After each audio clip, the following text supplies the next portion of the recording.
The mid-season update is coming in 13.10, and we are getting a pretty big change on a lot of the items. I'm going to cover everything that has changed for the support items, starting with the newest item, Echoes of Helia. This is the new enchanter mythic that costs 2300 gold. Echoes of Helia gives 30 AP, 200 health, 15 ability haste, and 125% mana regen. The recipe for it is Chalice, which is a new item, and Vandal Glass Mirror. The way this item works is that when you damage a champion, it grants a soul shard. Healing or shielding an ally consumes all soul shards to restore health and deals magic damage per shard to the nearest enemy champion. You also gain ability power per base mana regen, and it disables Harmony, which is the item effect of Chalice, which is a new/old item. The mythic passive grants all other legendary items ability haste. It's a little hard to see, so I slowed down the footage. You can see Vayne getting healed and then the particle hitting Kog'Maw because of Echoes of Helia. This is a pretty exciting new item. It's like Mandate, but a lot better. This opens up a more dynamic playstyle for some enchanters, and I hope it doesn't disappoint us as Mandate did. For the next new item, we have Lifewell Pendent. It costs 1050 gold, and this gives 150 health, 25 armor, and 5 ability haste. It's now a build component for Knight's Vow, Evenshroud, Zekes, and Locket. I'll compare the old and new recipes after we get through the items. The last new item is Chalice of Blessing, which is 950 gold for 200 health and 50% base mana regen. You also gain 25% base health regen for every 25% base mana regen.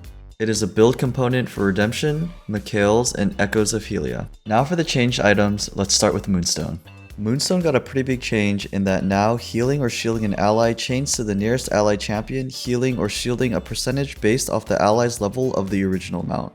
The utility is a lot more front-loaded in that you don't have to stack up Moonstone anymore, but this change definitely hurts enchanters that have AoE heals or shields because the amplification only goes to the nearest ally rather than the entire ability. As a Janna player, I dislike this change, but I still haven't tested it enough, so we'll have to see if it is better. It's also 200 gold cheaper, and they changed the mythic passive to grant all other legendary items 5 ability haste. It also lost 5 AP. Next we have Locket. It has the same exact stats and active, it's just 200 gold cheaper, and the build path is Lifewell Pendent and a Null Magic Mantle. Same thing with Evenshroud, same stats, 200 gold cheaper, and it builds from a Lifewell Pendant and Null Magic Mantle as well. For Shurylas, it has the same build path and active, it now is just 200 gold cheaper and has 5 less AP. Mandate was one of the bigger changes for the support items. It is no longer a mythic, it's 200 gold cheaper, has 15 more AP but loses the 200 health. It now builds from a Fiendish Code, replacing the Kindle Gem part of the recipe. I think it's interesting for Riot to move this to a non-mythic. I'm sure we'll see more damage-based enchanter builds in the near future with this change in Echoes of Helia. Mikaels has the same active, but it lost a lot of stats because it now builds from Chalice. Mikaels no longer gives magic resist, ability haste, and it loses 1% heal and shield power, but it gains 25% base health regen for every 25% mana regen. Feels kinda bad that you lose the MR and ability haste portion, but maybe trading it for the health regen per mana regen will be better.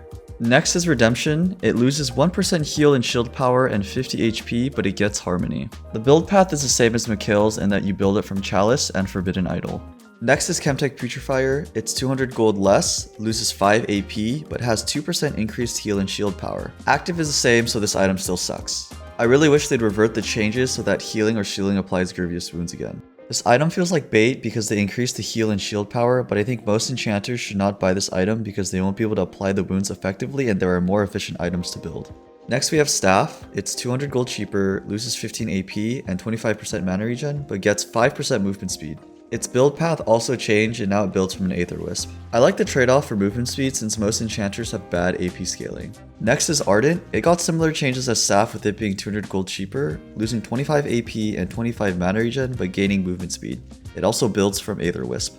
Moving on to Zekes, it is 200 gold cheaper, has 100 more health, but loses 10 armor and the 250 mana. It now builds from Lifewell Pendant and a Kindle Gem. Next we have Knight's Vow, which is 100 gold cheaper, but it loses 50 health and the base health regen, but gets 25 armor in return. The build path is the same as Zekes in that it builds from Lifewell Pendant and a Kindle Gem.